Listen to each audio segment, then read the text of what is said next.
በስመ ስላሴ በስመ አብ ወወልድ ወመንፈስ ቅዱስ አሐዱ አምላክ አሜን። ሰላም እግዚአብሔር አምላክ ምስክላትኩም ይኹን። ተዝራ እግዚአብሔር አምላክ ከመይ ውዒልኩም? አነ እግዚአብሔር ይመስገን። ክብሪ ይስፋሕ መድኃኔ ዓለም አቦይ ጽቡቕ ውዒለ አሜን። ስንክሳር ዘወርሃ ጥቅምቲ ዕለት 7 ናይ ዓለቱ ዝንበብ ዝጽለ ስንክሳር ዝሰምዕ ዘንብብ ፍቕሪ ጎይታ ኣብ ልቡ ይዕንብብ። ሓለዋን ጸሎትን ናይ ቅዱሳን ድማ ይረክብ። ذكر ጻድቅ ለዓለም ይሄሉ ዝኽሪ ናይ ጻድቅ ንዓለም ይዝነብር። ካብ ኩሉ ክፉእ ዘበለ ክድሕኑ ንቅዱሳን ተማሕፀኑ አሜን። በዝሎማዓንቲ 7 ጥቅምቲ ወርሓዊ በዓሎም ናይ ኣጋእዝተ ዓለም ስላሴ ፈጠርትና እዩ። ቤት አብርሃም ኣጋእዝተ ዓለም ስላሴ ቤት አቦና አብርሃም ዝባረኹ ስላሴ ቤትናን ቤት ኩላትናን ይባረኹልና። ምሕረትን ቸርነትን ናይ ኣጋእዝተ ዓለም ስላሴ ምስ ኩላትና ይኹን አሜን። ዝተባረኸ መዓልቲ ይኹን አሜን። ወላዲተ አምላክ አደይ ልሳን አንደበት ኩነኒ። በስመ አብ ወወልድ ወመንፈስ ቅዱስ አሐዱ አምላክ አሜን። ጥቅምቲ 7 ስለ ፍቅሪ ጎይታና ኢሉ ንነብሱ 7 ግዜ ዝቀተለ ዓብይ አቦ አባ ባውለ እዩ። ዕረፍቲ እዩ። አባ ባውላ አቦና ዕረፍት በረኸቱ ይሕደረና አሜን። ከምኡውን ቅዱሳን ሰማዕታት ሚናስን ሓናሲን በዓለም ምዃኑ ስንክሳር ብስም ይጠቕሶም። አባ ባውላ እዚ ጻድቕ ካብ ንእስነቱ ጀሚሩ መስተጋድል መነኩሴ ኾነ። ኣብ ላዕለዋይ ግብፂ ኣብ ዝርከብ እንጽና ተባሂሉ ኣብ ዝጽዋዕ ገዳም ብዓብይ ተጋድሎ ዝነበረ ኮነ። ሕዝቅኤል ዝበሃል ረድእ ድማ ነበሮ። ንሱ ድማ ስለ ናይ አቦና ተጋድሎን ስለ ትሩፋቱን ምስክር ኮነ። እዚ አባ ባውላ ስለ ናይ ጎይታናን አምላኽናን መድኃኒናን ኢየሱስ ክርስቶስ ፍቅሪ ኢሉ ንነፍሱ 7 ግዜ ዝቀተለ አቦ እዩ። አባ ባውላ ኣብ መጀመርታ ንነፍሱ ኣብ ልዕሊ ዕንፀይቲ ዘቕዚቑ ኣብ መስቀል 40 መዓልትን 40 ለይትን ከም ዝተሰቐለ ኮይኑ ቀነየ። ንነፍሱ ድማ የሕለፋ። ነገር ግን እግዚአብሔር ካብ ሞት ኣተንስኦ።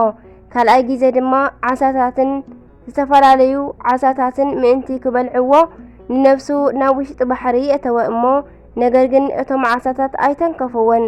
አባ ባውላ ድማ ኣብቲ ውሽጢ ባሕሪ ሰጢሙ ንብዙሕ ወርሓት ጸኒሑ ሞተ። ንስማ ኣፀዋውዕኡ ክብሪ ይኹን እሞ ጎይታናን ኣምላኽናን መድኃኒናን ኢየሱስ ክርስቶስ ሕጂ እውን ካብ ሞት ኣተንስኦ። አባ ባውላ ድማ ንሳልሳይ ግዜ ንነፍሱ ኣብ ውሽጢ ሓመድ ደፊኑ ሞተ። ጎይታና ድማ ካብ ሞት ኣተንስኦ። ንራብዓይ ግዜ ድማ ኣብ ውሽጢ በሊሕ ኣእማን ናብ ዘሎ ነዊሕ ጎቦ ደይቡ ንነፍሱ ካብቲ ጎቦ ናብ ታሕቲ ወርዊሩ ተንከባለለ እሞ ዝተሰሓሉ ኣእማን ድማ ናብ ኩሉ ስጋኡ ስለ ዝኣተወ ሞተ። ረድኡ ሕዝቅኤል ድማ ይበኽየሉ ነበረ።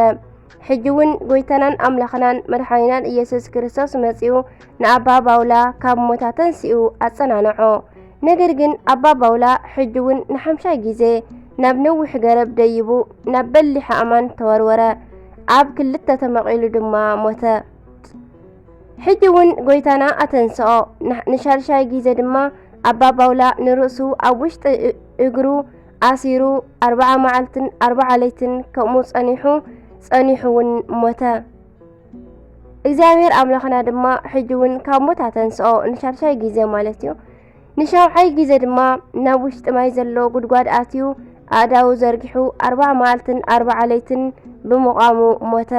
ክብሪ ይኹን እሞ ጎይታናን ኣምላኽናን ኢየሱስ ክርስቶስ ኣተንሲኡ ፍትወይ ኦ ባውላ ንነብስኻ 7 ግዜ ክሳብ ትቐትል ሰብነትካ ኣድከምካ። ካብ ሕጂ ግን ድኻም ይኣኽለካ ኢሉ ኣጸናንዖ። ኣብቲ ግዜ ድማ አባ ባውላ ንመድኃኒና ኢየሱስ ክርስቶስ ከምዚ ኢሉ መለሰሉ። ኦ ጎይታዬን ኣምላኸይን ኢየሱስ ክርስቶስ ስለ ዝኸበረ ስምካ ምእንቲ ክደክም ግደፈኒ።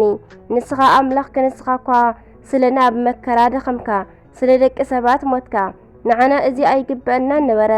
ብርህራይኻ ነዚ ናይ ምድሓንካ ስራሕ ካልና እምበር በሎ። ጎይታና ድማ ንኣባ ባውላ ምስ ኣጸናንዖ ካብኡ ተፈልዩ ናብ ሰማይ ወፀ። ድሕሪኡ ኣባ ቡሶይ ናብ ገዳም እንጽና ከይዱ ምስ አባ ባውላ ተረኸበ። ጎይታና ድማ ንኣባ ባውላ ተገሊጹ ስጋኻ ምስ ናይ አባ ቡሶይ ስጋ ብሓድነት ይንበር በሎ። ክልቲኦም ቅዱሳን ድማ ኣብ ዝዓረፉ ግዜ ስጋኦም ብሓድነት ኣንበሩ። ኣብ መጀመርታ ወገናቱ ናይ ኣባ ቡሰይ ስጋ ናብ ገዳም ኣስቄጥስ ክወስዱ ኣብ ዝተሳተፉ ግዜ ኣብ መርከብ ጸዓንዎም እሞ ነገር ግን እታ መርከብ ኣይተንቀሳቐሰትን። ድሕሪኡ ግን ተመሊሶም ናይ ኣባ ባውላ ስጋ ኣምጺኦም ኣብቲ መርከብ ምስ ጸዓንዎ ግን ኣብቲ ግዜ እታ መርከብ ድማ ተጓዓዘት።